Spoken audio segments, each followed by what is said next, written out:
Hello बच्चों। देखिए HC Verma का प्रॉब्लम है। Question number 31, work power energy. इसमें एक सिचुएशन दे रखी है। एक 4 kg का ब्लॉक है और ये 1 kg का ब्लॉक है एंड ये पुली स्ट्रिंग का सेटअप है। और इसमें ये दिया हुआ है कि when 1 kg block is descended by 1 metre, जब ये 1 kg का ब्लॉक 1 मीटर से डिसेंड कर रहा है तो इसकी स्पीड हो जा रही है 0.3 मीटर पर सेकेंड।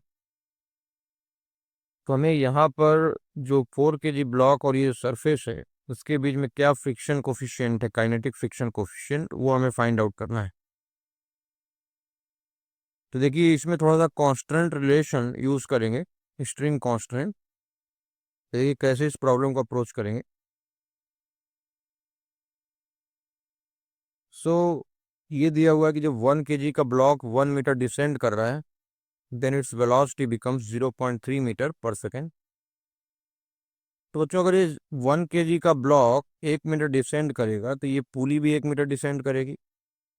तो अगर ये पुली 1 मीटर डिसेंड कर रहा है तो इसका मतलब ये हो गया कि जो लेंथ ऑफ द स्ट्रिंग है between this roof and the पुली, ये भी 1 मीटर से इंक्रीज कर जाएगा और ये जो लेंथ है ये भी 1 मीटर से इंक्रीज कर जाएगी। लेकिन हमें पता है कि स्ट्रिंग की लेंथ कांस्टेंट होती है। तो यहाँ पर लेंथ इंक्रीज हुई है, टोटल 2 मीटर की लेंथ इंक्रीज हुई है। तो इसका मतलब ये है कि ये ब्लॉक आगे जाएगा ताकि ये जो लेंथ ऑफ द स्ट्रिंग है ये रिड्यूस हो जाए। और ये कितने से रिड्यूस हो जाएगी? 2 मीटर से रिड्यूस हो जाए length. Therefore the total length of the string will be constant। तो अगर ये 1 मीटर मूव कर रहा है तो ये ब्लॉक को 2 मीटर चलना पड़ेगा। सो उसी तरीके से अगर इसका डिस्प्लेसमेंट इसका डबल होगा, सिमिलरली इसकी जो वेलोसिटी जो गेन करेगा वो भी इसका डबल होगा।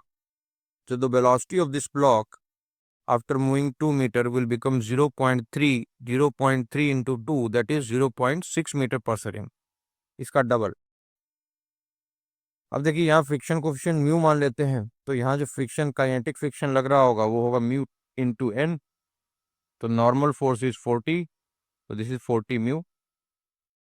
अब हम वर्क एनर्जी थ्योरम अप्लाई कर देंगे। देखिए ये जो ब्लॉक है वर्टिकली डिस्प्लेस कर रहा है, इसका मतलब इसके ऊपर ग्रेविटी का वर्क डन आएगा। इस पे ग्रेविटी का वर्क डन नहीं आएगा क्योंकि इसका डिस्प्लेसमेंट हॉरिजॉन्टल है, तो इसमें फ्रिक्शन का वर्क आएगा। So by work energy theorem total work done is equal to change in kinetic energy.